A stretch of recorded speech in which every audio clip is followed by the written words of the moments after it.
رحلتي مع الفنانة الراحلة وردة بدأت عام 91. بعتبرها المحطة الرئيسية في حياتي يعني، بفضلها بعد توفيق ربنا طبعا ما كنت موجود حتى الآن يعني. رحلة مليئة بالحب والنجاح والعطاء والكرم والصداقة الحميمة جدا. الفنانة وردة الجوانب الإنسانية عندها طيبة جدا جدا جدا وكريمة جدا وقلبها جميل قوي. يعني عرفت سر النجاح ما قبل تعاملي معها.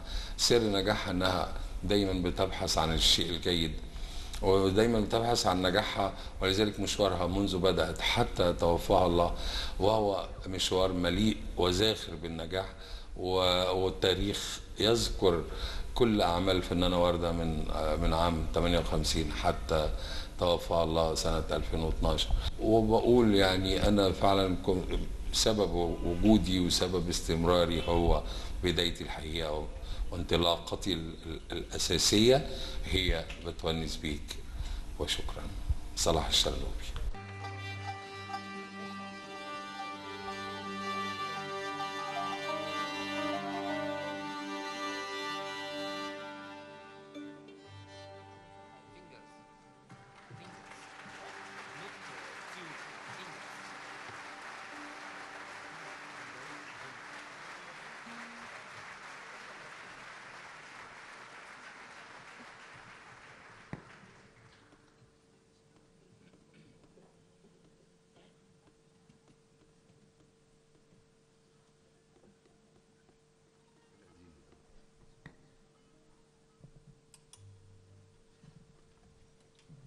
كانت أطول مني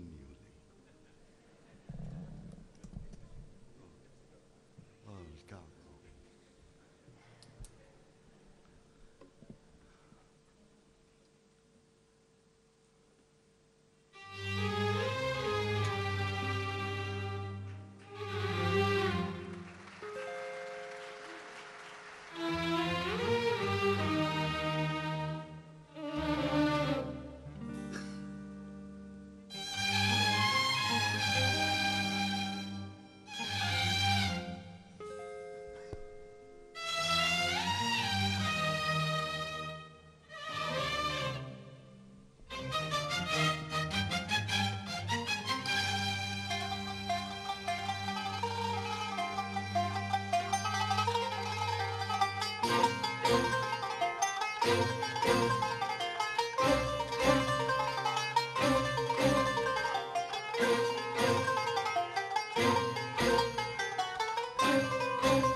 بتونس بيك وانت معايا، بتونس بيك وبلاقي في قربك دنيايا.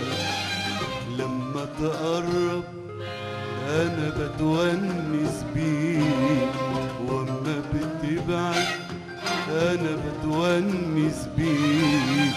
لما تقرب انا بتونس بيك، واما بتبعد انا بتونس بيك. وخيالك بيكون ويايا ويايا، ونجاه صوتك بيونسني، وهواك في البعد بيحرسني. ونجاه صوتك بيونسني، وهواك في البعد بيحرسني. والشوق يناديلك جواي، أنا أنا أنا أنا أنا أنا أنا أنا بتونس بيك وانت معايا.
مين قالها تغيب ورد علينا؟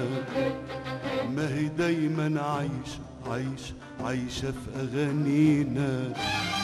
مين قالها تغيب ورد علينا؟ ما هي دايما عايشة في أغانينا.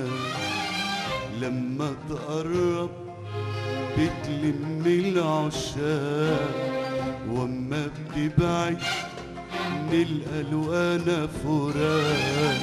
لما تقرب بتلم العشاق، واما بتبعد نلقى الوانا فراق. وفراقنا بيبقى فراق لينا. ونجاه صوتها بيونسنا، حتى على البعد بيحرسنا. ونجاه صوتها بيونسنا، وهواك على البعد بيحرسنا. وصورتها تنور ليالينا. لا لا لا لا لا لا لا لا لا لا لا لا لا لا. عمرها ما تغيب ورد علينا.